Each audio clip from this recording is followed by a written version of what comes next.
नमस्कार बच्चों, मेरा नाम डॉक्टर रेखा है और आज मैं आपको बीएड सेकेंड ईयर में पढ़ाए जाने वाला कोर्स 10 कराऊंगी, क्रिएटिंग एन इंक्लूसिव स्कूल। और उसमें आज का हमारा टॉपिक है guidance and counselling in inclusive education. मैंने आपको बताया था कि इंक्लूसिव एजुकेशन क्या है, कि इंक्लूसिव एजुकेशन मीन्स कि जब हम बात करते हैं कि डिसेबल बच्चे और नॉर्मल बच्चे दोनों को इकट्ठे मिलाकर पढ़ाना है, एक ही जो कॉमन स्कूल है उसी के अंदर उनको एजुकेशन देनी है, ताकि जो डिसेबल स्टूडेंट्स है वो अपनी लाइफ स्किल्स को सीख कर आगे बढ़ सके। और लाइफ स्किल्स को सीखने के लिए सबसे इम्पोर्टेंट जो है वो उनके लिए है गाइडेंस एंड काउंसलिंग। उनको हर एक स्टेप पर गाइडेंस की जरूरत पड़ती है।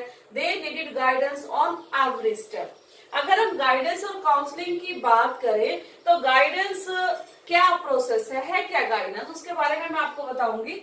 It covers the whole process of education which starts from the birth of the child. It is not wrong says that guidance is needed from cradle to grave. Yes, आप देखिए कि जितना भी होल प्रोसेस है हमारा education का, हम कहते हैं कि हमारा एजुकेशन सिस्टम ये है वो, तो सारा का सारा जो प्रोसेस है हमारा, या फिर हम कह सकते हैं कि पूरी लाइफ की जर्नी, जब से हम पैदा होते हैं और जब तक हमारी डेथ होती है, फ्रॉम बर्थ टिल डेथ हमें गाइडेंस मिलती रहती है। We get guidance. उसके टाइप अलग अलग हो सकते हैं, पर्सन्स अलग अलग हो सकते हैं, गाइडेंस देने वाला आपका अलग अलग हो सकता है, लेकिन हर स्टेप पर वी गेट गाइडेंस। हमें गाइडेंस मिलती रहती है और हम गाइडेंस लेते रहते हैं। तो हम ये कहें कि झूले से लेकर और आपकी कब्र तक, यस, उसमें हम ये कह सकते हैं कि कोई भी स्टेप ऐसा नहीं होता कि हम किसी से गाइडेंस नहीं लेते हो या फिर बिना किसी गाइडेंस के कोई काम करते हो। चाहे वो आपके घर में एल्डर्स भी हैं, उनसे भी हम पूछते हैं क्या हम ये काम कर लें। आपके जो प्रोफेशनल्स हैं उनसे आप बात करते हो, या फिर आप जो एक्सपर्ट्स हैं उनसे पूछते हो कि क्या हम इस काम को कर लें। तो इस तरह का गाइडेंस हमें हर समय आवश्यकता होती है, हमें हर समय गाइडेंस चाहिए।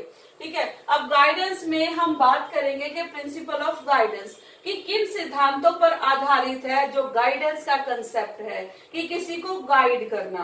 पहले तो मैं आपको ये बता दूं प्रिंसिपल बताने से पहले कि देखिए, गाइडेंस एंड काउंसलिंग की अगर हम बात करें तो दोनों टर्म बिल्कुल अलग हैं। अगर हम बात करते हैं गाइडेंस और काउंसलिंग की तो टर्म किस तरह से अलग है। अब अगर देखिए, ये जो हमारा सर्कल है, सर्कल में, और ये होल सर्कल है, होल सर्कल में अगर हम बात करें तो होल सर्कल जो है इसको हम कहते हैं गाइडेंस। ठीक है, जो बड़ा प्रोसेस है ये है गाइडेंस। और गाइडेंस में एक छोटा सा प्रोसेस यानी कि गाइडेंस का ही पार्ट है काउंसलिंग। तो ये इसमें हम छोटा एक सर्कल बना देते हैं, दैट इज कॉल्ड काउंसलिंग। तो गाइडेंस का ही पार्ट है काउंसलिंग। और गाइडेंस एंड काउंसलिंग में अगर हम बात करें कि डिफरेंस क्या है बेसिकली, तो गाइडेंस जो है वो आपको एक ग्रुप में देते हैं।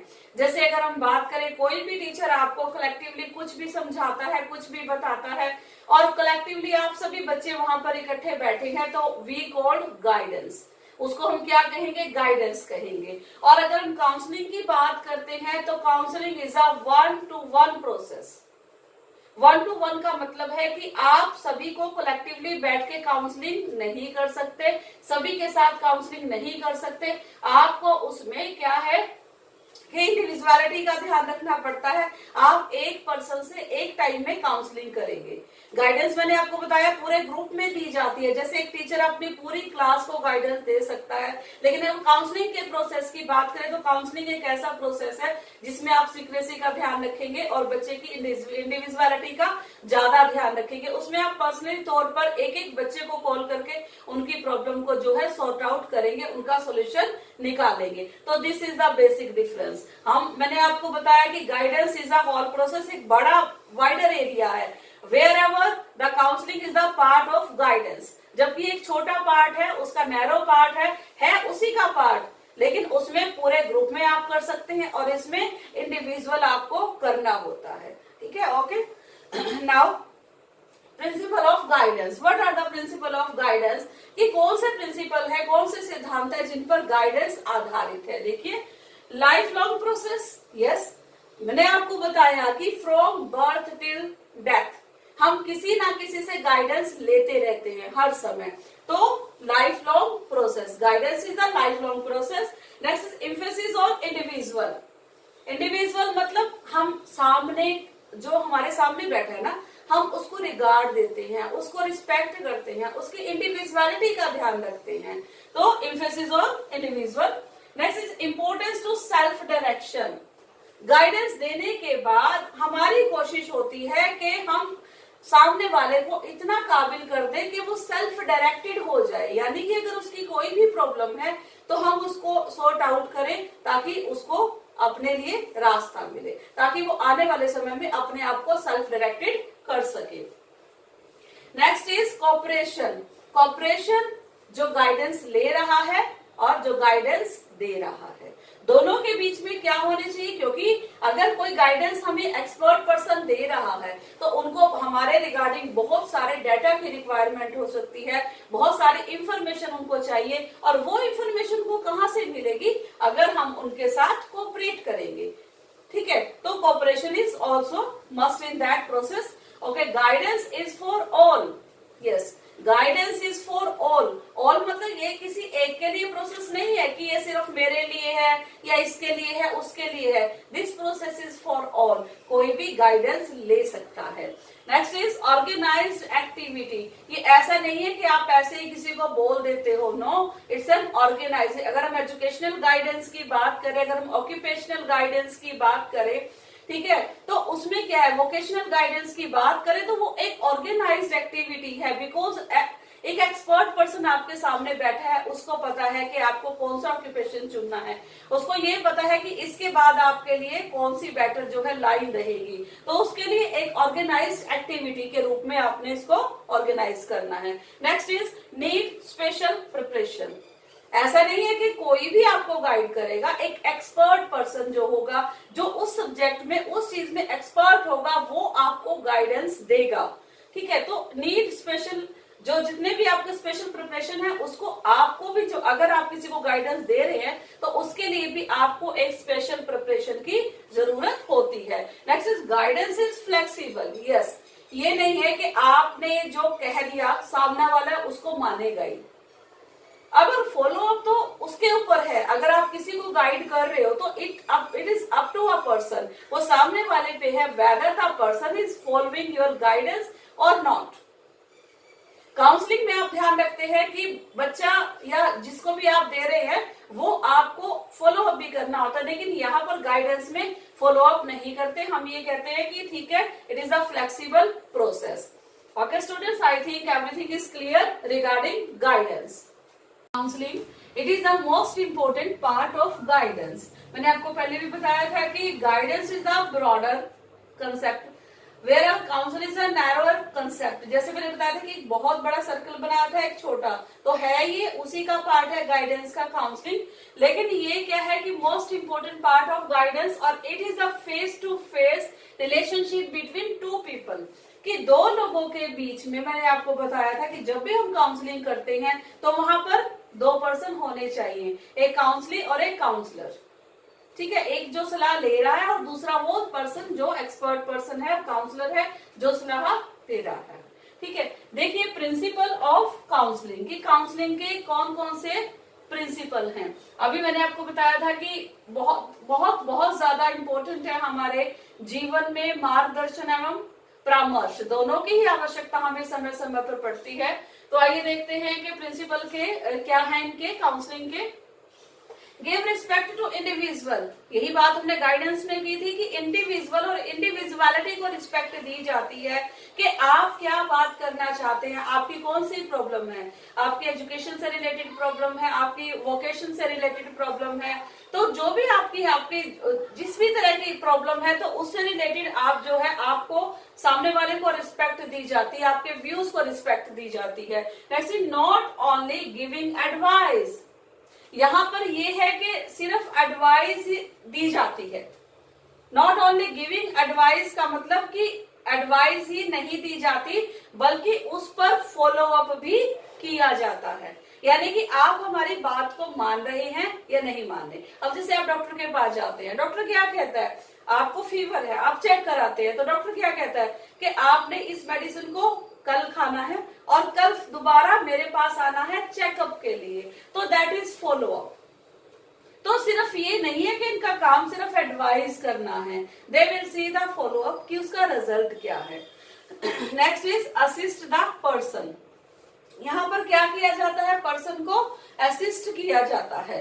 Next is covering with client, conversing with client या क्लाइंट के साथ कन्वर्स करके, यानी कि एक रैपर्ट रिलेशनशिप बनाया जाता है। रैपर्ट रिलेशनशिप मीन्स एक मैत्रीपूर्ण व्यवहार स्थापित किया जाता है और एक रैपर्ट रिलेशनशिप बनाने के बाद कन्वर्सेशन की जाती है, ताकि जो सामने वाला है, ताकि जो काउंसलिंग है वो एक कंफर्ट लेवल में आपसे बात करे। Next is based on individual differences. Yes, ये नहीं है कि एक जो काउंसलर है वो सभी के साथ एक जैसा व्यवहार करेगा, तो it is based on individual difference, क्योंकि हर पर्सन की अपनी अलग तरह की प्रॉब्लम होगी, तो ये जो है वो इंडिविजुअल डिफरेंस पर आधारित होगा। Next is facilitator and decision making. इसमें क्या है कि आपके लिए फैसिलिटेटर का काम भी करेगा।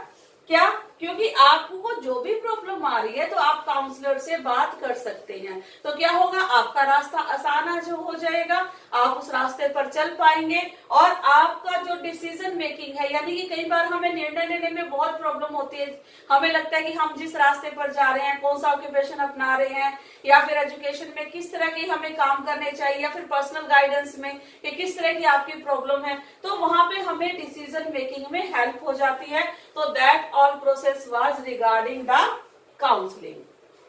It is clear?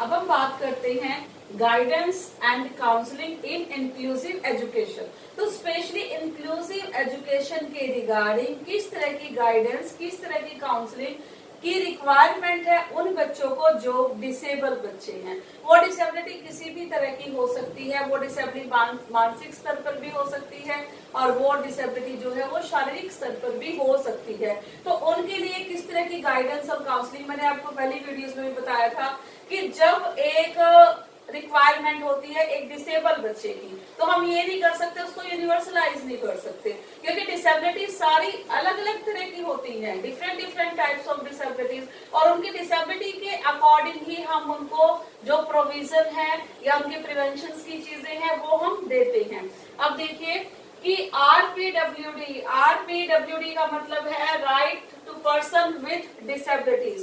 2016 के अनुसार 21 टाइप्स है डिसेबिलिटीज के, 21 types of disabilities are there. अब हम बात करेंगे कि किस तरह से हम जो इंक्लूसिव एजुकेशन के रिगार्डिंग गाइडेंस और काउंसलिंग को यूज कर सकते हैं। मैंने आपको बताया था कि हम रिसोर्स टीचर जो है, जैसे आपको बताया था कि जो भी बच्चा आपको विजन कम है या लो विजन है, विजन की प्रॉब्लम है, वहां पर हम अगर बहुत ब्लाइंड है तो वहां पर ब्रेड का यूज करते हैं, अगर लो विजन है तो वहां पर मैग्नीफायर ग्लासेस का यूज करते हैं, या फिर बड़े फॉन्ट या बड़े साइज की बुक को हम पढ़ते हैं। अगर बच्चा HI है तो हम हियरिंग इम्पेयरमेंट है उसमें, तो हम हियरिंग एड्स का यूज करते हैं, ऑडियो मीटर का यूज करते हैं। तो यहाँ पर अगर एक बच्चा ऑर्थोपेडिक है तो हम जिस तरह से उसको अगर ब्रेसिस की जरूरत है, अगर उसका हाथ नहीं है तो आर्टिफिशियल हैंड का वो यूज करता है, उसका पैर नहीं है आर्टिफिशियल फुट का यूज करता है। ठीक है, तो अगर किसी के बच्चे को बहुत ज्यादा तो फिजियोथेरेपी का भी यूज कर सकता है। और एक रिसोर्स टीचर, एक स्पेशल टीचर यहाँ पर ये बताता है कि इस तरह के गाइडेंस देता है इन बच्चों के लिए कि किस तरह की गाइडेंस से ये बच्चे क्योर हो सकते हैं, लाइफ स्किल सीख सकते हैं और अपने जीवन में सरवाइव कर सकते हैं। तो आइए देखते हैं कि arrangement of guidance counselling teacher as a staff member, कि स्कूल के अंदर क्या प्रोविजन होना चाहिए कि गाइडेंस और काउंसलिंग करने वाले, यानी कि जो एक्सपर्ट टीचर है वहां पर एक उस एक्सपर्ट टीचर को एक स्टाफ मेंबर के रूप में वहां पर मौजूद होना चाहिए। Next is resource teacher to meet SEN। Resource teachers to meet SEN। What do you mean by SEN? SEN का मतलब है यहाँ पे स्पेशल एजुकेशनल नीड,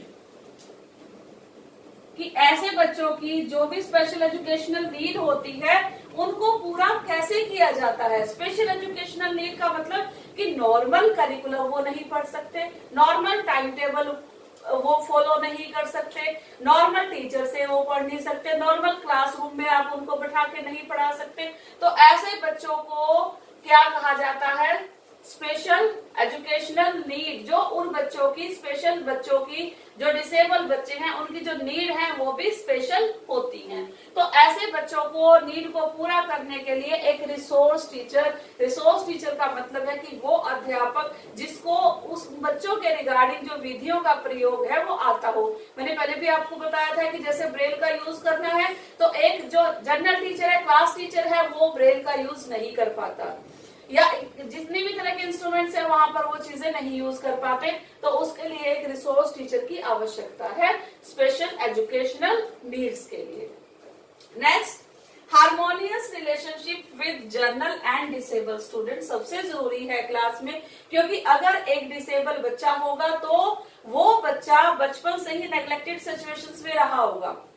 तो उसमें क्या है कि उसको समाज ने नेग्लेक्ट किया, उसको पीयर ग्रुप ने नेग्लेक्ट किया, उसको फ्रेंड्स ने नेग्लेक्ट किया, और सबसे पहले उसको पेरेंट्स ने भी नेग्लेक्ट किया। कई बार ऐसा होता है कि पेरेंट्स ही ऐसे बच्चे को नेग्लेक्ट करना शुरू कर देते हैं, तो उस बच्चे को ये एहसास ना हो कि मैं सोसाइटी के लिए यूजफुल नहीं हूँ, या मेरी डिसेबिलिटी की वजह से मैं ऐसा कोई भी काम नहीं कर सकता, या मैं अपना अर्निंग हैंड नहीं बन सकता, या मैं जीवन में आगे नहीं बढ़ सकता। तो इस तरह का किसी भी कंसेप्ट की डेवलपमेंट है जो उस बच्चे के अंदर नहीं होनी चाहिए। और ये कब होगा, जब हार्मोनियस रिलेशनशिप यानी कि अच्छे रिलेशनशिप होंगे नॉर्मल जनरल बच्चों के बीच में और डिसेबल बच्चों के बीच में। Next is motivation from teachers and parents, कि पेरेंट्स और टीचर दोनों के मोटिवेशन की जरूरत है। अब देखिए, जब टीचर के पास तो बच्चा बाद में आता है, सबसे पहले तो बच्चा पेरेंट के टच में रहता है। अब उसमें क्या है कि बर्थ होने के बाद बच्चे में जो आज डिसेबिलिटी है वो प्रॉब्लम क्यों आई, किस वजह से आई, किस कारण से आई, वो सारी चीजें एक पेरेंट जानता है। और बच्चे के बारे में पेरेंट को ज्यादा इंफॉर्मेशन होती है, वो ज्यादा जानता है और ज्यादा बता सकता है as comparative to a teacher. तो अगर दोनों आपस में सामंजस्य स्थापित करें, अगर दोनों का बहुत अच्छा कोऑर्डिनेशन है तो बच्चा बहुत जल्दी क्योर हो सकता है।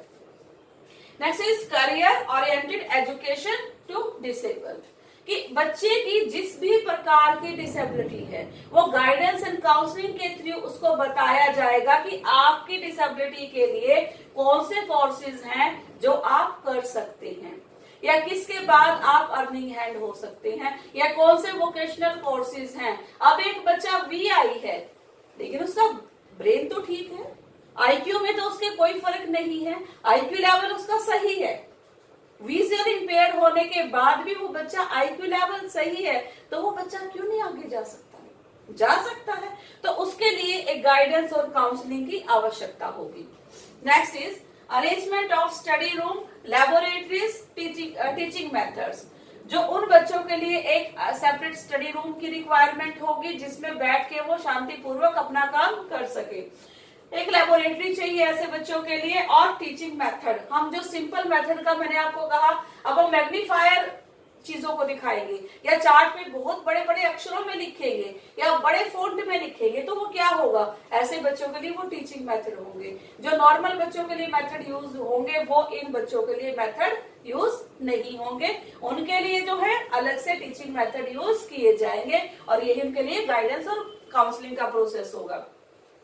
Guidance and counselling with parent, अभी मैंने आपको बताया था कि गाइडेंस भी करनी है पेरेंट को। अगर कोई ऐसी प्रॉब्लम है कि आप इकट्ठे बैठ के सबको बताना चाहते हैं तो दैट इज कॉल्ड गाइडेंस। लेकिन कई बार अगर बच्चे की दिक्कत जो है बहुत ही सिवियर है, बहुत ही प्रोफाउंड है, तब एक टीचर बच्चे के पेरेंट के साथ काउंसलिंग भी कर सकता है।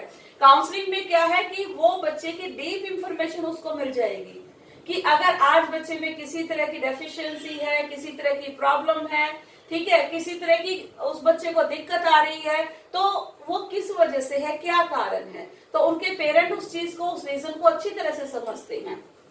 Next is use of assistive devices like artificial hand, foot and auto wheelchair.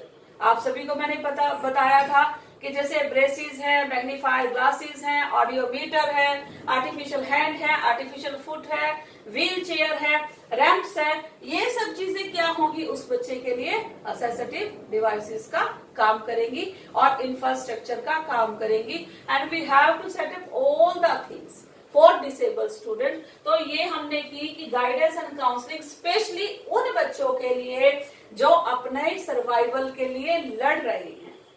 क्यों लड़ रहे हैं? क्योंकि हमारी गवर्नमेंट ने कहा है कि 0% नेग्लेक्शन, यानी कि 0 नेग्लेक्शन मतलब ऐसे चाइल्ड में अगर आपको 1% भी पोटेंशियल नजर आ रही है तो आपने उस बच्चे को इग्नोर नहीं करना है. He or she is the important part of our society. So that's why हमें उस बच्चे को अपने साथ लेकर चलना है. I hope the concept will be clear to you. Okay, thank you and have a nice day.